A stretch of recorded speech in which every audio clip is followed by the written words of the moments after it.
button. Oh hi guys, I almost forgot about you. In today's video, I'm going to show you a tree which is covered in paper-like layers.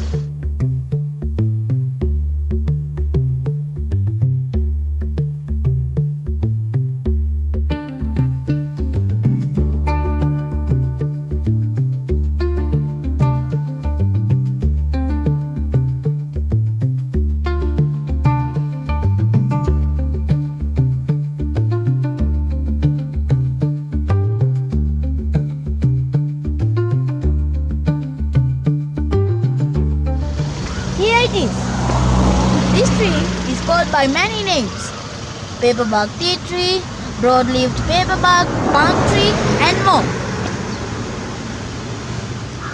Its scientific name is Melaleuca quinquenervia.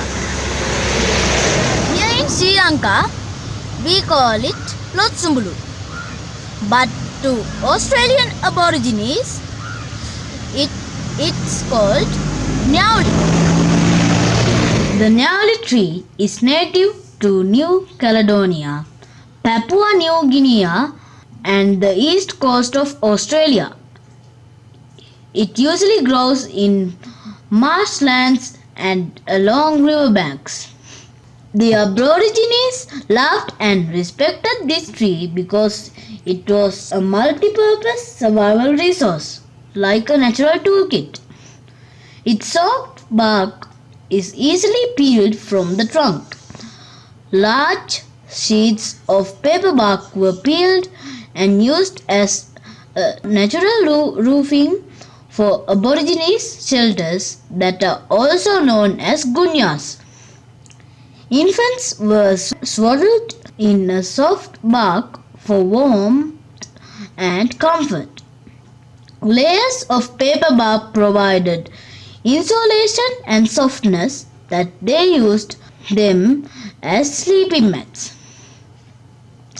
Large sheets of bark could be shaped into simple canoes or rafts for calm waters. Paper bark was also used to line dugout canoes. Another use of this bark was to wrap fish or meat before placing them in earth ovens, just like baking in foil.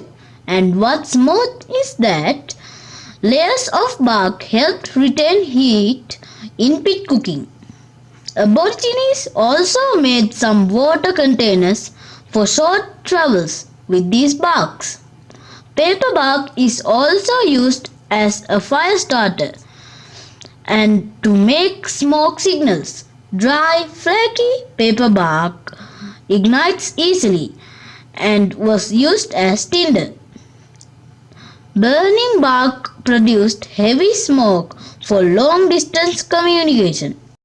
The leaves have antiseptic use too. Crushed leaves were used for treating coughs, colds, and infections. Leaves also were boiled for inhaling vapors to relieve congestion. All extracted from these leaves have a heavy demand worldwide. Soft, clean paper bark was used as a natural bandage. Leaves and fruits are boiled to make a kind of tea. Niaouli flowers have sweet nectar. Aborigine kids used to sip them. Another way of having the nectar is soaking the flowers in fresh water. If you let it soak for a couple of days, it turns into light mead. Aborigines had cultural and ceremonial uses of this tree as well. Paperbark sheets were used to wrap the dead for traditional burial practices. Bark was sometimes painted or inscribed for ceremonial or storytelling purposes. And guess what? There is a small strand of Niaouli trees here in Victoria Park. Most of us just walk past them without noticing.